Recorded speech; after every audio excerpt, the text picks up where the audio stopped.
What up, beautiful people? I'm your girl, Rachael J, and you are on the scene, a place where our beautiful, wonderful local celebrities get the spotlight. Yes, we highlight local celebrities because we love them some, yeah. We love them, yeah. What am I saying? I'm just saying we love the local celebrities. Yes, and speaking of local celebrity, we have the fabulously talented Michael Hammond sitting here next to us. Woo, woo, woo, woo, woo. It's Michael David Hammond, but I'm going to give you a pass on that. Okay, Michael David Hammond. I'm going to give you a pass on that. Okay, my apologies. It's all good. But thank you so much for joining us on the scene. No problem. Yes. Glad to be here. It's an honor. Yeah, yes. We're honored as well. But first, to kick this off, Michael and his family suffered a great loss. Within the last year, on July 3rd of last year, his brother James Hammond, tragically passed away, in Lake Michigan. Yeah, Lake Michigan, 6th Street Beach. Yes. So we definitely want to just have a moment of silence, just to remember him. I know you and your family are going through quite a bit sometimes because the 1 year anniversary was on July 3rd. July 3rd. Yes. And, the 1 year anniversary from his memorial service was July 10th. Oh my goodness. His 33rd birthday will be July 20th. No. So yeah, oh my gosh. It's a hard one, but maintain it. Wow. Well, definitely, on the scene, myself and our producer, Margaret Foster, our prayers and our thoughts go to you and your family. I appreciate it. Absolutely. And so you're here with us. You got a lot of exciting things going on. Of course. So just when we just to step back a little bit, when we think about tragedy and things go on in our life, we have to move on somehow, some way. Time is not going to stop ticking because we have to have a moment. So how did you move on, or how did this tragedy, affect you, in this business of entertainment? You know what? And banking off what you said, time waits for no man. Right. So, but I took about 3 weeks off after it happened, and I kept hearing this voice in my head, like, you need to get back out there and do your thing, and that's, it's been taking off ever since. Wow. It's taking off even bigger ever since. Really? So, wow. So he was a person in your life that was always encouraging you. It's funny, yeah, he was the one that encouraged me, and he also was the one to kind of like be in competition with me. Oh, I can do better. Get me on set. I can do better than, even though he wasn't acting. Right. He wasn't acting. He had a one-liner in the movie I did years ago, and I got him the line. And ever since then, he's like, I can do better than you. It's okay. Oh my goodness. Well, definitely big shout out to James Hammond. That's your brother. Was he your older brother? Older brother, yep. Okay. Big shout out to James Hammond, your family. Did he have children as well? No, he didn't. Okay. He treated mine and my sister's kids like it was his. They were his. Yeah. So. That's a beautiful thing. Definitely much love and prayers to you and your family. So let's dig into all right, who is Michael David Hammond? Michael David Hammond. So you grew up here in Chicago, right? Born and raised in Chicago, west side of Chicago, Austin neighborhood. Wow. So. See, I'm from Oklahoma. Okay. So I'm not terribly, extremely familiar with everything going on. Okay, so Austin neighborhood is it's pretty much like all other neighborhoods. It's like if you don't get your head focused and strive forward, you're gonna end up a statistic. That's pretty much what it is. And in my neighborhood, it's either you gonna sell drugs, wow, or you gonna be a drug addict. Wow, yeah. So, and it's like I ain't for none. I ain't for neither one of them. Right. So I did what nobody else did, and I overcame that. I'm not gonna end up a statistic. That's beautiful. I'm not gonna do that. Yes, because a lot of people go another direction. So that's awesome. I've seen many people. There's people that I grew up with that are selling drugs or in jail or in the grave right now. Right. Because of it. I mean, that just ain't me though. So what propelled you? Was it, okay, I want to be an actor, or what was that defining moment where you were like, okay, I'm going to focus on this. This is what I'm going to do, and I'm going to leave this alone, regardless of the temptation, regardless of the temptation of money, the temptation of whatever. What was that moment? That I didn't want to do that. My mama. I'm gonna tell you like this, and I bank off of Eddie Griffin when he said, "Pain." Pain. You remember pain? Yes. And my mom was one that didn't hold back if you acted up. Yes, go on, mama. So, yeah, I'm remembering them whoopings. Oh. Okay. Anytime somebody like, hey, so Mike, you learned. Exactly. Yes. Oh yeah. Hey Mike, come on man, let's go let's go over here, man, and pop these people. You know what? I don't like I ain't got time for it. Right. I ain't got time for it. I want to be able to sit down. Yeah. Oh. That's the thing. I want to be able to sit down without. Hold on. Did you have to go pick your own switch off the tree? No. Or I got hit with anything that was around. Hand me that broom. I got a conversation restarted off my head one time. Oh my goodness. And I ain't talking about these little plastic phones. I'm talking about them old big model bass phones. Ma, come on, pow! Woo! Like I said, going. Okay. I gotta go. Yes. Right. Oh my goodness. Well, you know, I'm from the old school, so we had to go get it. It was like, go pick your switch, and you outside trying to pick the most brittle switch in the world. So when you get hit with that bad boy, it'll break. You like, yeah. Well, see, that was grandma. See, that was the grandma. Yeah. You know, and I was a little rebellious. And no way. I was rebellious. Oh, You're so sweet now. I mean, of course I was rebellious. I mean, but my thing is this. I looked at a sense of this. I'm not finna go get no switch. Right. What am I finna go get a switch for? I mean, I'm Right. gonna tell you, I'm not gonna go get a switch. I'm already in trouble. There can't be no more that is gonna happen. Right. You finna beat me either way. So listen, you better go do your own labor. Right. Get your own thing You're going on. Work me and Right. then beat me. Ain't gonna happen. Oh my God. Ain't gonna happen. You're lucky Right. I didn't just run away from it. Right, absolutely. Well, you would have got double later. I was in trouble anyway. I was in trouble anyway. So. Oh my goodness. So why acting? What was that pivotal point?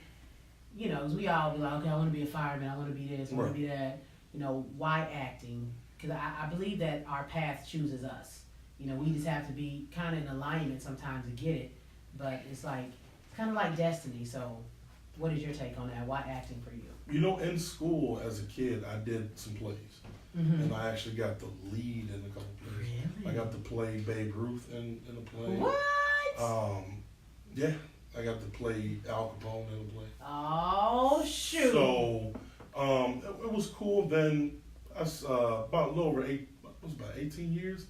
When did Barbershop come out? 2002? 18? Oh my gosh, when did Barbershop? Probably like 18 years, Yeah, 16 years, something like that. Yeah. But I did, a buddy of mine was like, hey, they doing some extra stuff.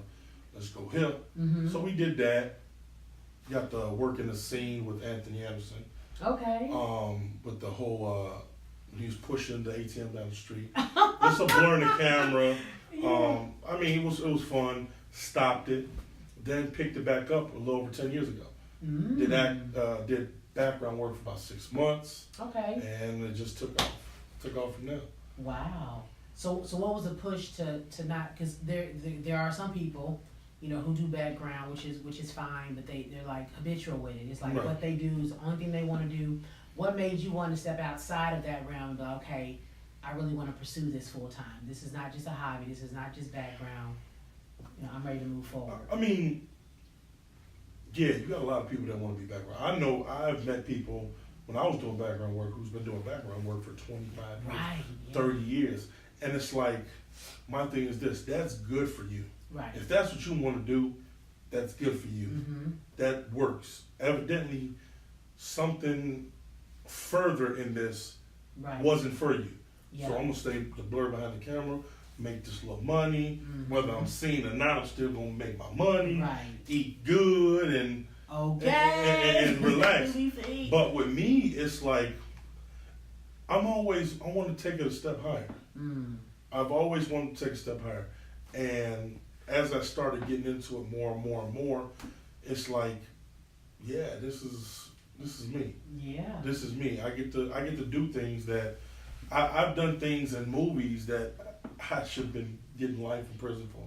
Yeah. Like you so. I mean, it's fun, and then the smiles on people's faces. That's Right. what really drives me to. I love getting people running up to me.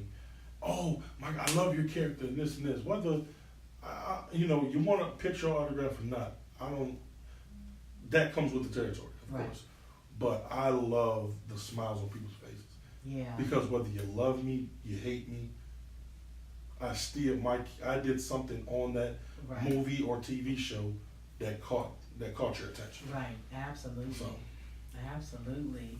Well, you definitely had a wonderful journey. Do you remember that first film that you did, the first speaking role that you remember? God. You remember that moment? No, I don't. No, I don't. It's so many, you know. You know what? Honestly, it was I can't remember the name of the movie. Uh-huh. I really can't. But it was a one-liner, and it was the most horrible thing ever. It was I later look back at it like if I knew then what I knew now, I would have never accepted the role because it was cheesy. Oh, I It see. was very cheesy, and if it went big, it could have killed the career before Oh, I see what you're saying. even took off. So Right. So you hit on something big though, because a lot of times, especially when you're new, Mhm. you'll just take whatever someone's trying to give you, but you don't understand that if it's not something that's good enough to go on the reel, or Right. something, even if you're not getting paid, at least have something high quality to go on the reel, because you're not really benefiting from it. No. Even if it's just to put on your resume, if they want to look at the footage of you. So, so what is the importance of being picky and choosy about the roles that you play? it's Or who you work with, whatever the case is. I mean, honestly, you're a brand. Right. When you put yourself in front of that camera, you're a brand. Mm-hmm. Like you're a brand on the scene. You're a brand. Right. Myself, I'm a brand. I'm sitting here promoting myself. Yes, absolutely. So you gotta pick and choose your battles. Right. You really do. Yeah. Because you don't. It's quality over quantity. Mm. I know many people who have hundreds and films on their resume, Right. and that none of them are credible. Mm. None of them are credible. Right. I know people with resumes 10 pages long, but none of them are credible. Right. So you gotta be able to pick and choose, because people look at that. Yeah, they do. People Absolutely. look at that in this industry, and they look, okay, he did 150 films. Mm-hmm. We didn't see not one of these roles that actually excited me. Yeah. So, I mean, like I said, you gotta know when to choose your battles. Right. I mean, you hit some great points. Brand, number one, you got to understand who you are and what that brand is. So you have to pick and choose roles that are suited, to really elevate you. So yeah, this brother is boy giving y'all some nuggets. Boop. Boop. I try. He giving you I some try. nuggets. So just give us a little background about, because you're signing with an agency. Yes, I'm with Gil Talent Agency. Yep, shout out to Gil Definitely. Talent. Shout out to You Patty. You done Viva, locked down everybody, this- everybody over there. I love all you guys. Yes. So you signed with Gil. So just for those who are watching, who like, man, I want an agent, and all this other stuff. What is the process of kind of getting an agent? How the preparation behind? Okay, I'm at this point to where I want to get an agent. What should that look like as far as your headshots? Kind of what should you have? Professional headshots. Make sure you get some advice from people in the industry who's been doing it for a while. Right. So that way your resume will be formatted correctly, your headshots will be great. Agents, my thing is, it's the same thing with directors and everybody. They want to see something credible. Right. You know, don't go to an agent and say, oh yeah, I got 3 million views on this Instagram video I did. I got 700 million views on YouTube. They're gonna be like, oh okay, you'll be hearing from us. Don't worry. Right. We'll call you. Yeah. And then, bloop, right in the garbage.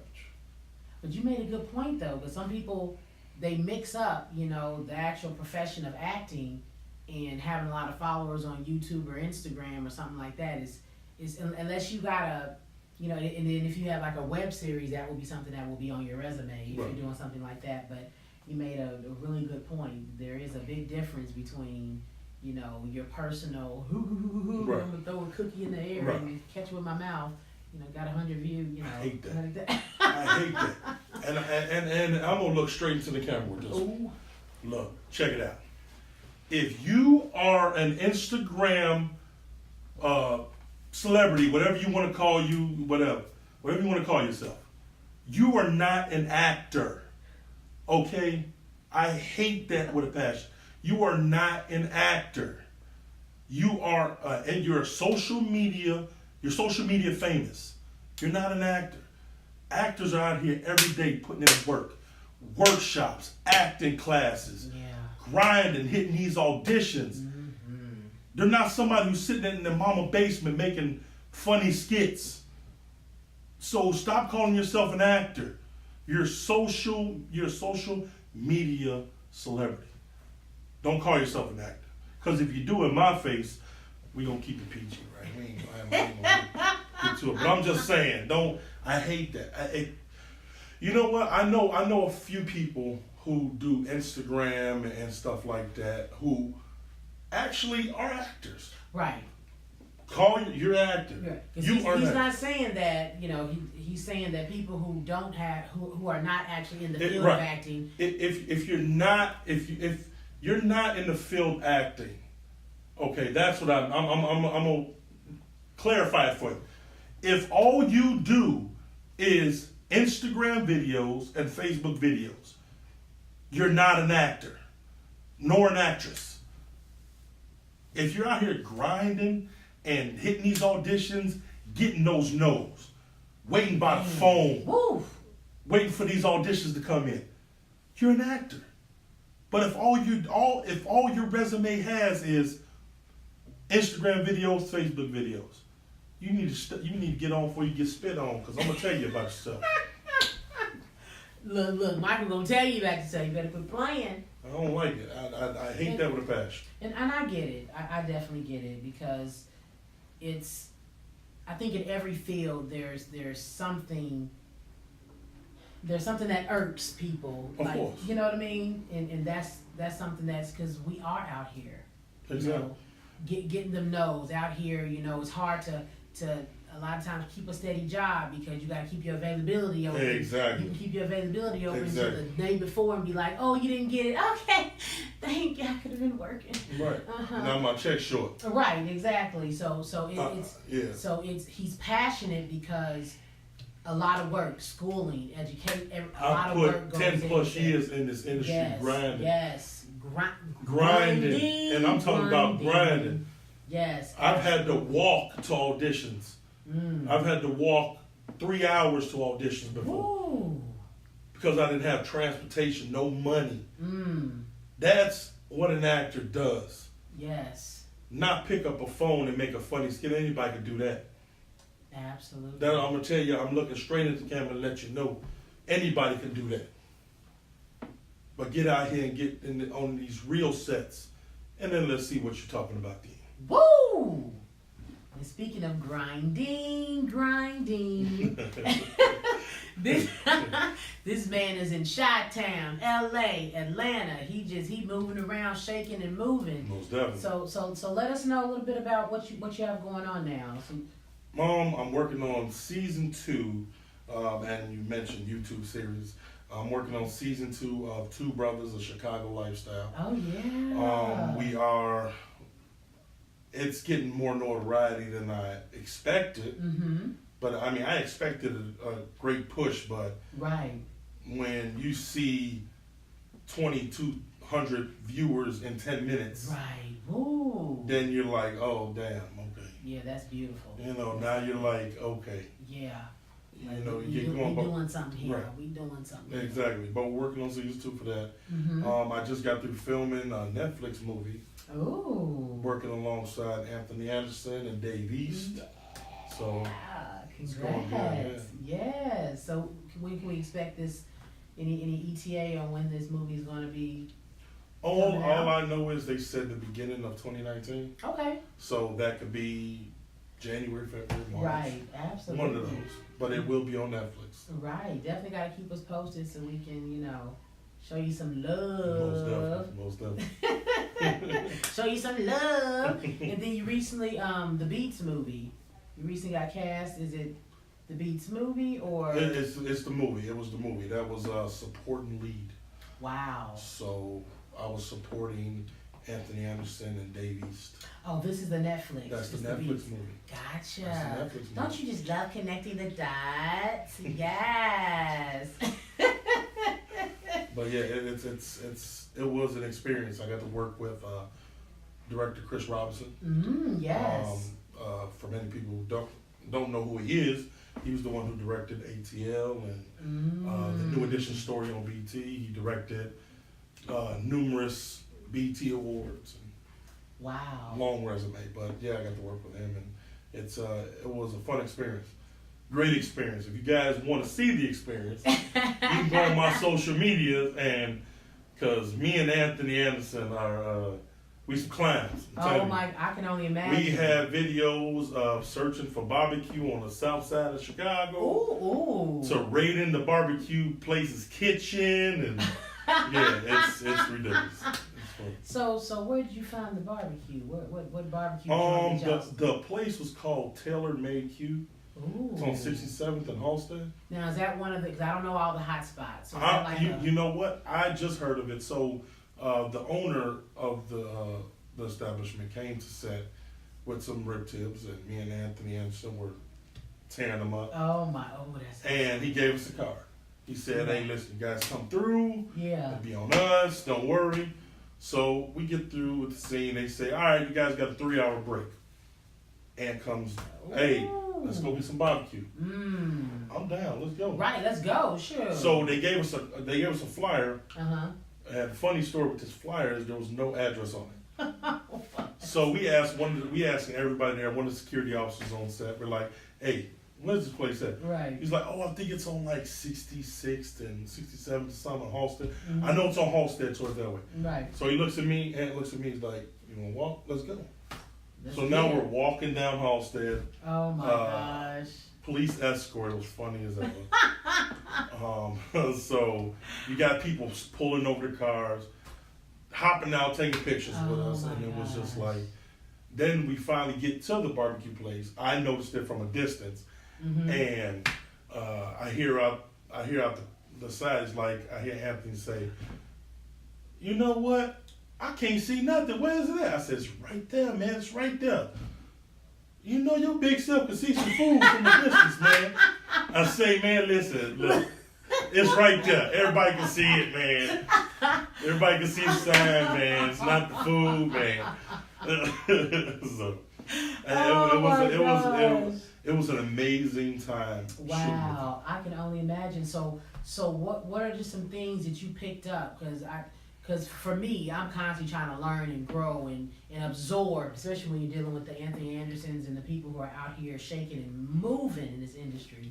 So what is something that, I mean, were you able just to have a conversation and ask some questions, or what are some things that you picked up from on set? Well, I found out that me and him are like one and the same. You know, and it was very weird for me. The only reason why it was weird is because here this man is very established in this industry. Yeah.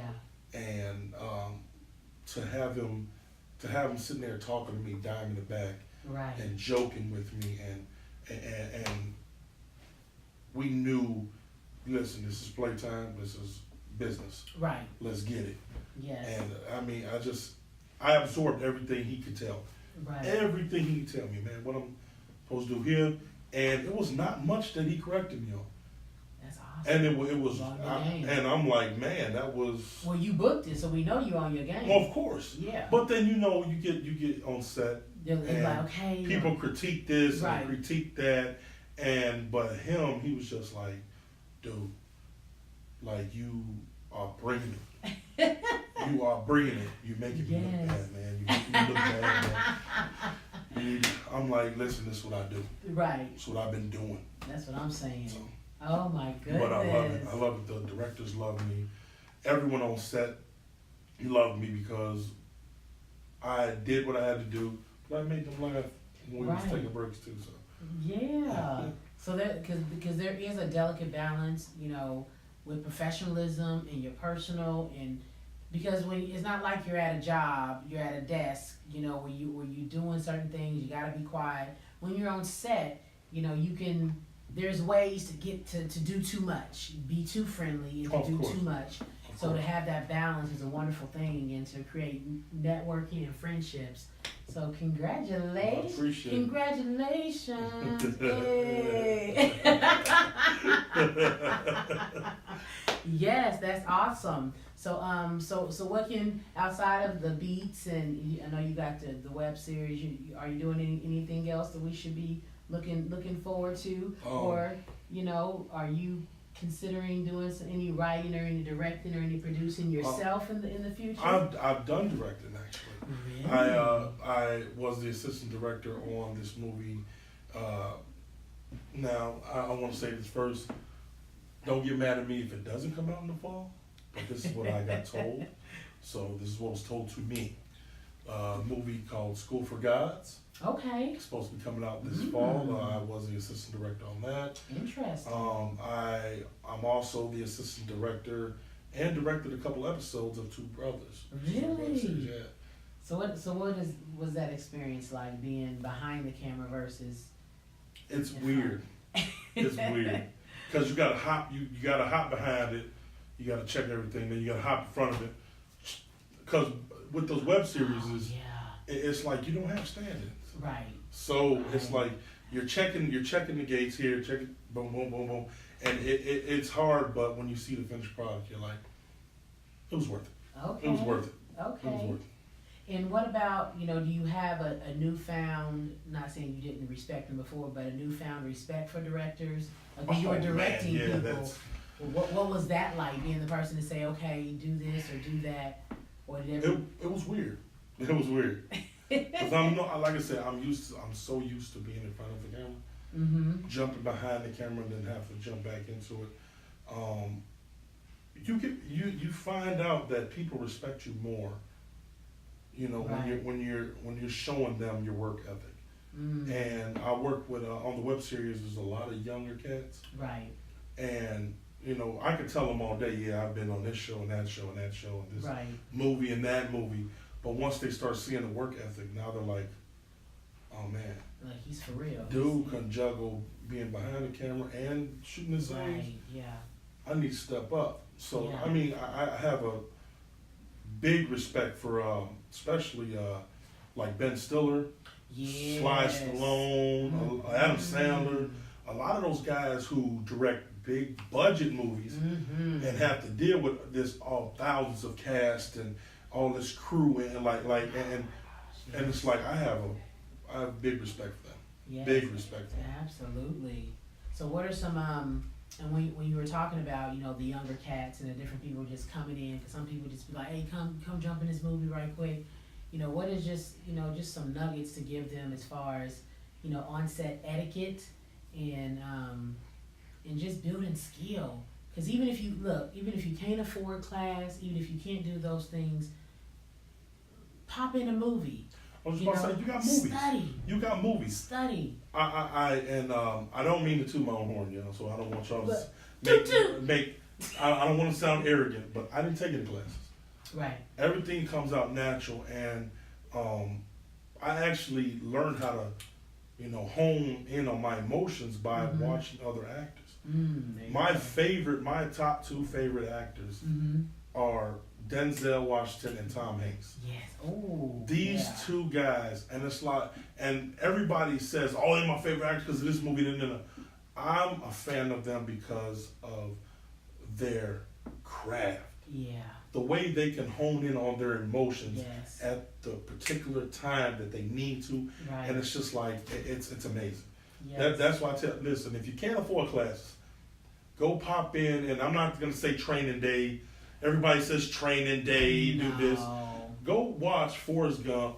Go watch Castaway, mainly Castaway. Yeah, Castaway. With Denzel, my favorite movie was John Q. Oh, John Q. John Q. Yes. If you want to know how to hone in on emotions, watch John Q. Absolutely. And Denzel got so many of them. Hurricane, Glory. Of course. It's just, and if you have the time, or even break it up, look at the evolution. Look at from when he first came out, and look at where he is now, and it's all been excellent in his day. But Denzel will tell you, man, I've fumbled. I've been told no. I've messed up auditions. So it's not about that. It's about keeping it moving and keeping it pushing. I messed up auditions. Yes. I tell people like this, and I'm gonna tell you guys this. Don't go in there saying that, oh yeah, I know I got this. This is mine. It's good to have confidence. Don't get me wrong. Right. It's good to have the confidence, but don't go in there over cocky. Because what's gonna happen is you're gonna go in there over cocky. I got this, and then when the casting director says action, that happens. You're stuck. You don't know what's going on. I've been doing this over 10 years. I've said this before and I'll say it again. I'm still nervous going into auditions. I don't care where it is. I've been in front of the biggest directors, some of the biggest directors in Hollywood. I still get nervous. I've been in front of Dick Wolf. I've been in front of Lee Daniels. I've been in front of Chris Robinson and so on and so forth. I still get nervous no matter who it is. Why? Because that's what actors go through. Right, absolutely. I don't care who you are, you're nervous. If you walk up to an actor and actress and they say they're not nervous going into auditions, look at them and tell them you a liar. Okay? I'm serious. Yes, because there are nerves that can help you, just like being scared and being fearful. Some fear, it can compel you to do better. Of course. I was watching this year Sting. He was like, every time I step on that stage, I'm nervous. And Sting been doing it for how many years? Oh my God, what, 60s? That's what I'm saying. Oh my God. And that's what I'm saying. Same thing as Bruce Springsteen. Yes. And all these other guys like Snoop Dogg. He had an interview with him. He said, man, even to this day I'm nervous going on stage. And Snoop Dogg is heavily medicated. Oh my God. But he's even saying he's nervous. Ice Cube, all those guys are nervous. Yes. Why? Because you don't know what you're gonna get. Right. You don't know what you're gonna get. You can walk into an audition. You can walk on stage. No matter what form of entertainment you're in, you can walk wherever you go, and you're nervous because you don't know the reaction you're gonna get. Right. And sometimes, the majority of the time, it's no reaction. They just look. Right. They look at you. So you definitely got to own whatever you do. I've had casting directors do this. So definitely and don't that's go in it. that room expecting Well, if you get that. Right. And then I've always wanted to know, what's mean? And then they sit back like this. Then they turn their head. Have a good one, Mr. Hammond. I don't have a good one. What does that mean? Right. Like, excuse me, can we talk about that? That is that good? Oh my goodness, yes. It can be a nerve-wracking experience when you're going into these auditions. So you have to figure out a way to just own it. Yeah. And that comes with preparation. If you're properly prepared for what you're doing, And don't get it twisted. You can be prepared as you want to be. You get up in there and they're like, okay, can you do it this way now? So you gotta be flexible. And that's where people break up right there. I'm glad you said that. That's where people break immediately. Like, they go in there, yeah, got it. And then they say, okay, we love it, but I need you to do this. And now they're like, practice it this way. Man, I only did it one way, and it's you gotta.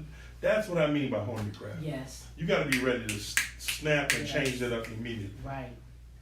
Because you got to be able to go from this to this to this. Oh. In an instant. In an instant. Yes, absolutely. So y'all getting some nuggets, huh? Bing, bing. Y'all getting them booty bop bop right. Nuggets. Yes, we talked about going into an audition. We talked about all those things kind of that you need to when you're getting an agent. Definitely get a professional headshot. And just kind of breaking it down for all those who are watching who may be just new to the scene. There's a process that you have to go to. You can't wake up and be like, I want to be an actor, and then jump up and be some people can, but some people can. But the reality is the majority. But I tell people, even for the people who can, like me, I'm not toot my own horn, BB. Like me, jump up and get into it. I got humbled real quick. First year, they say, yeah, I'm out there, chest out. Yeah, I got this. Ooh, until they said, you know what? You're right. You could do it, but we don't need you on this set. Wow. That day, I'm like, you know what? I need to take this cockiness and I need to throw it in the dumpster real quick. Wow. Real quick. Oh, yeah, they'll do it. I tell people, let me tell you something. As quick as you got it, is as quick as it can get snatched away. Replaced. You could be replaced. There's people behind you. You think when you book a role that you're the only person who booked that role? No. Yeah. They have 4 people waiting for you to mess up. So they could be like, all right, have a good day. Have a good day. And then you're looking at the movie like, yo, how'd they get that person that quick? Because they got them on the sideline waiting. Yeah. You ever heard of the bench? You ever heard of the bench? They riding the pine right now. Waiting for you to mess up. And I would never mess up again. I know they say never, but I would never do it. Because I know I've humbled myself back down to where I need to be. And that's what everyone needs to do. I see it all the time on social media that these actors and actresses get these roles, whether it be small or big. Now, don't get me wrong. If you get a big role, you're supposed to be happy for yourself, excited. Right. But don't gloat about it. Yeah. Don't gloat about it. Because you gloating, you're going to get on set and you're going to mess up and they're going to be like, all right, you're wrapped for the day. And then wondering, waiting on that call sheet, and you don't get that new call sheet because they done found somebody else to replace you. And that's something that's really, I believe that especially for seasoned actors, is any profession we need to pay it forward. And by you coming on here and saying, okay, you know what, this is what I did, this is where I messed up, this is something I needed to correct about myself, because we live in a world of such perfection where some people believe that everything has to be perfect. So to say, okay, no, this is where I messed up. This is what you need not to do. That's commendable because we need more of that out here in this world. And that's the thing. And I'm glad you said that. It's this business, and I'm speaking on acting because that's what I am. I'm an actor. I'm not a rapper or anything. I don't know anything. I know a little bit about those businesses. I don't know a lot. Right. But I know about acting. It's a cutthroat business. Right. Acting is a cutthroat business. Your friends in this industry want you to fail more than anyone else. And I'm going to be real with you. I've had people who started with me 10 years ago that don't talk to me to this day. Y'all didn't have anything major happen. Nothing major happened. It's the success. Success is a. And I made a post. I made a post about this on my social media. If you lose your friends to success, then they really weren't your friends to begin with. I got people who didn't like me, never liked me, right, inbox me saying, "Man, congratulations. Yeah. I see what you're doing. Congratulations, man. Even though I don't like you, right, but congratulations." Yes. It's a cutthroat business, right, and if you ain't humble, and if you ain't ready, you always be humble, but you got to be hungry and willing and ready for this, because there's people who call you brother, there's people who call you sister, there's people who call you friends, family, that are ready to swoop the rug from under your feet. Woo. So they can get that spot. Right.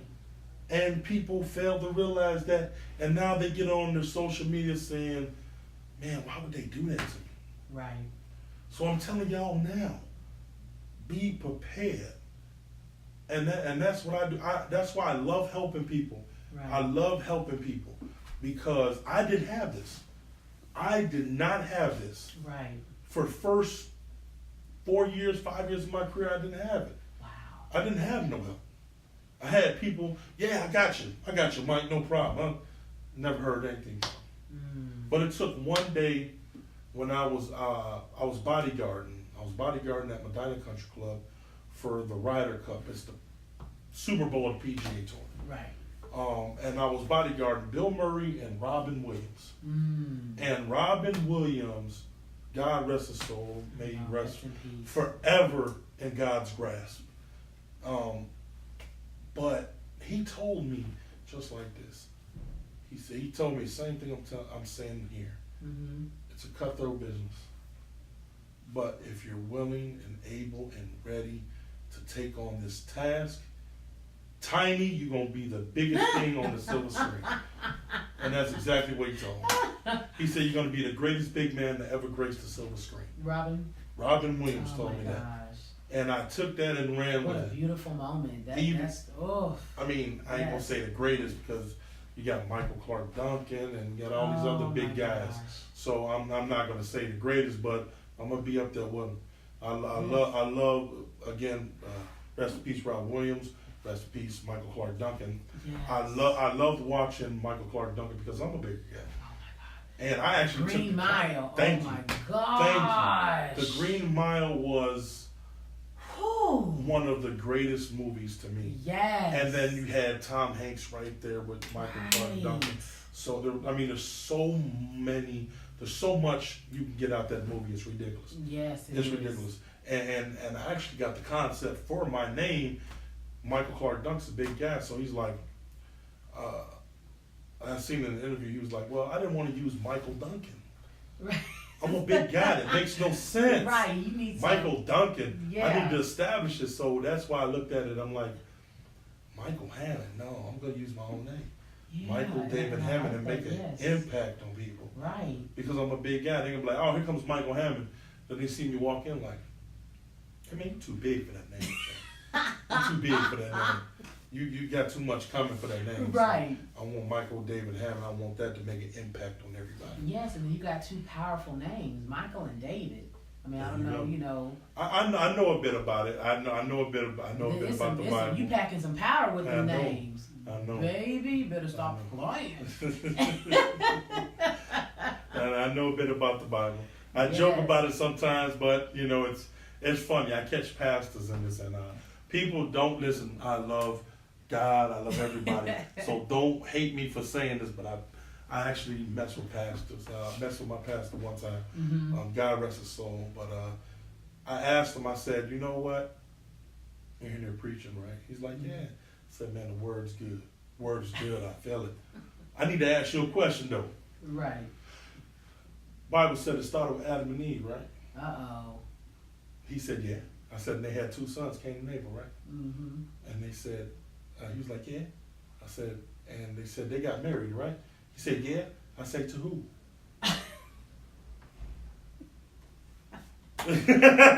if they had only 2 songs that they get married to. Hold on, I'm about to start scooping my chair over. No. And you know what he like, said? You know what he said? He said, "Shut up and get out my office."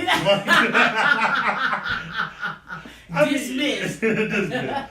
But yeah, you know, and that's again, if it wasn't for God, none of this would be possible. Absolutely. So it's just all joke. Don't take offense to it, you know. But yeah, you know, I definitely live out those 2 powerful names. Yeah. Definitely. Yes. Absolutely. You got Michael the Archangel, and you had David, who you know, little slingshot. Exactly. Bam! Took down Goliath. Okay. Exactly. So yeah. And that's what I do in this industry. I kick down doors. Kicking down doors. I'm coming through with my slingshot. And taking names. There you go. Yeah. Okay. So when you talk, go ahead. I'm sorry. No, go ahead. So when you talk about foundation, because in everything that we do, we need to be grounded. Exactly. You know, so what is the importance of being grounded, and how did you kind of find your footing? You know what I mean? The importance of being grounded is, I mean, banking off what I said earlier, being humble. Because if you're not, it's gonna get snatched away from you. Right. It's gonna get snatched away from you, and it's you gotta be humble in this business. You got to be humble in this business. You can't be cocky. I know a bunch of cocky people. Right. And they're right where they started. Yeah. Because of it.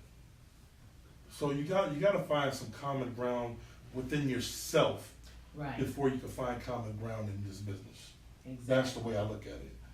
You know what I'm saying? If you can't be one with yourself, you can't be one with this business. Right. Because they ain't gonna, you know, work together.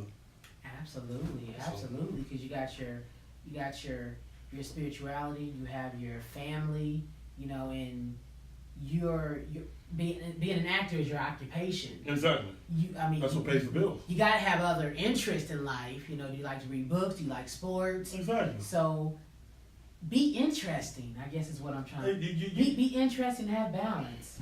Exactly. You gotta have some type of balance because and people, man, you work all the time, you do this. Oh no. I know I work all the time. Right. But I also got time for my kids. Right. I also got time for family. And I also got time to kick back, relax, get on the golf course and have a cigar and relax.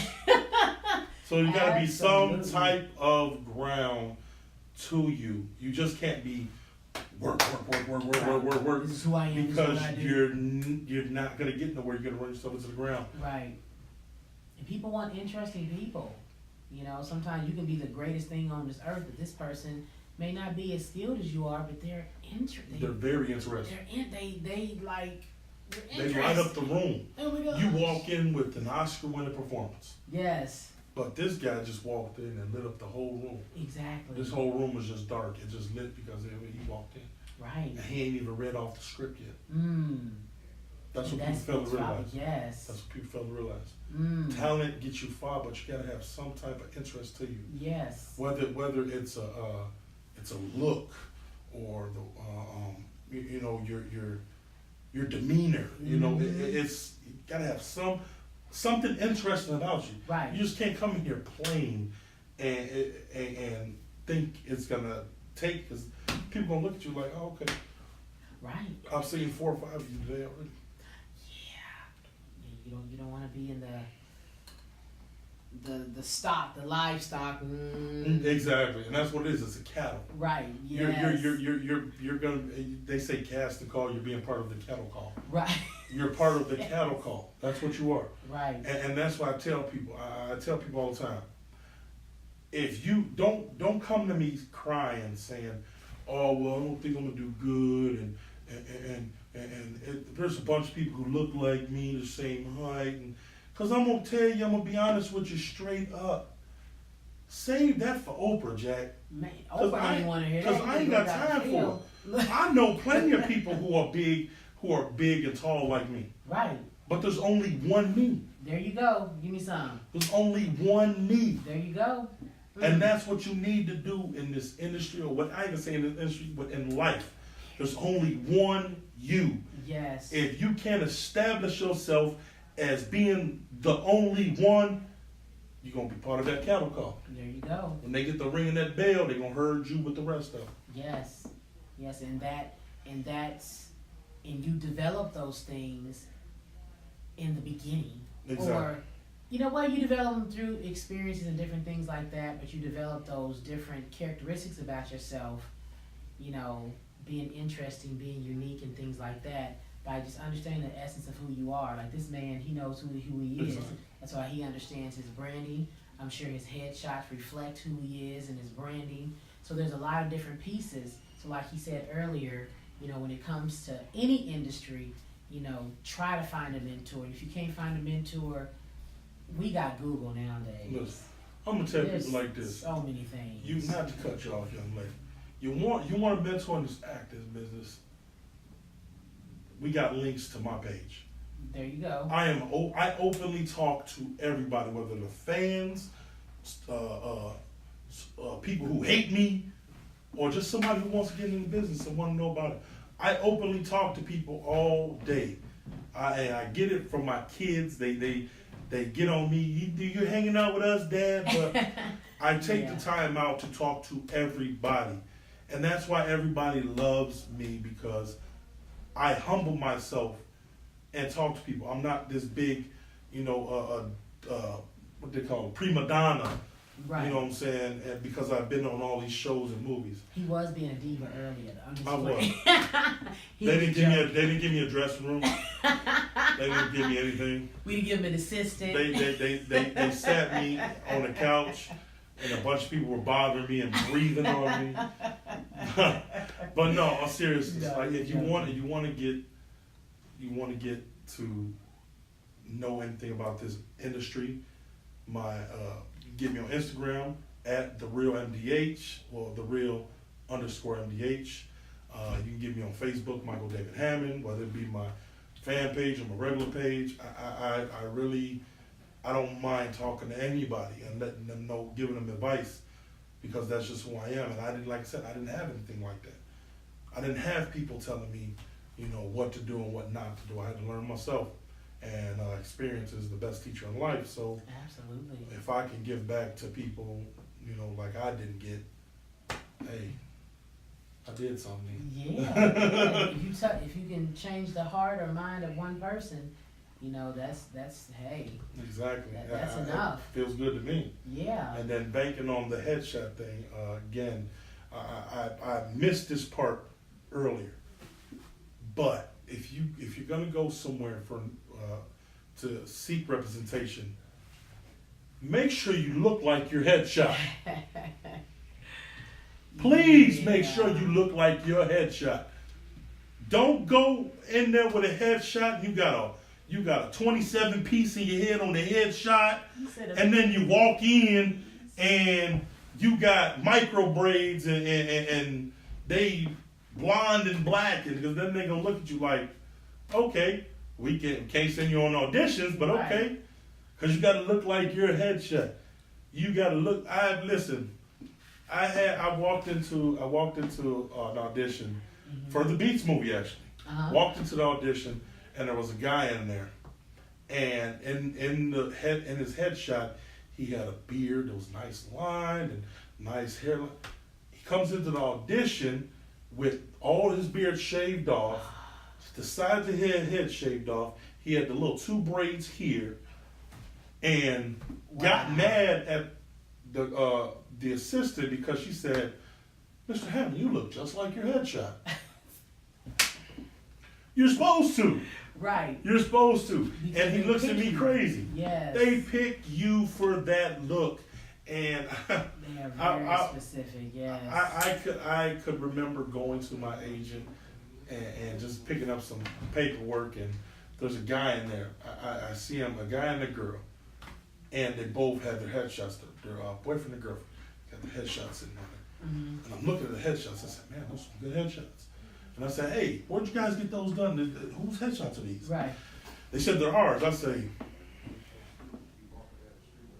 didn't look like them. I say, those are you guys? Were they that ain't near that? That different. Wow. That different.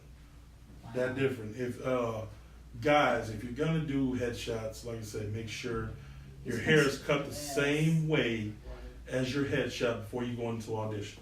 Ladies, if your hair is done a certain way, make sure your hair is done that way for the auditions. And with your headshots, don't pile on makeup.